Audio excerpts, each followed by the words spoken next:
So I just wanted to remind everyone one more time that we're talking about terminally ill patients only, no depression patients or anything like that. Okay, so first off, our opponent mentioned that one of the patients, or a few, actually multiple patients, weren't given the prescription because of X reason.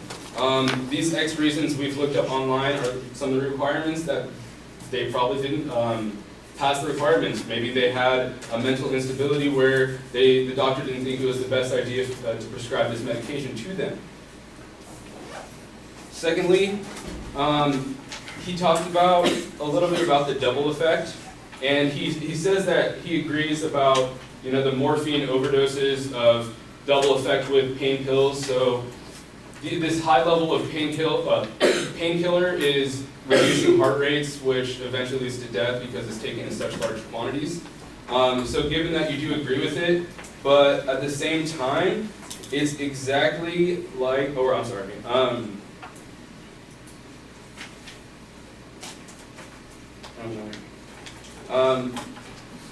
so let me start. Okay, so he was talking about. All right, I'm just gonna go to this one. So he mentioned a depressed, or he mentioned an elderly lady, and how she was trying to escape from life, and how she was trying to get away and try to get this prescription, and she ended up getting it. But this is just a perfect example of why we want to regulate this more. The regulations right now are just not adequate enough, and this leads back to what I remember now with double effect. With the regulations with double effect, people are getting off.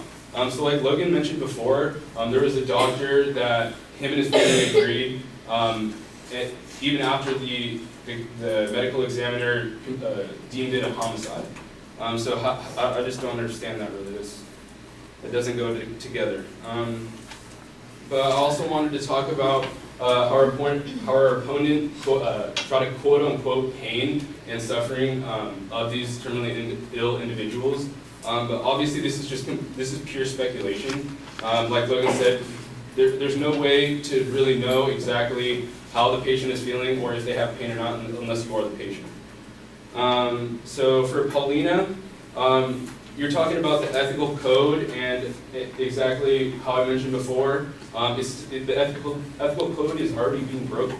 And that's why we need these more regulations, because with more regulations, we can federally prosecute these doctors that are doing malpractice, or that are committing malpractice. And then you talked about how the e-board is going to be interconnected with some of the doctors, and it's going to be easier for patients to get it. That's why we want to propose a federal e-board, which has no affiliations with anything else. It's a private agency or federal agency that doesn't mingle at all with anyone, so they have a complete biased opinion.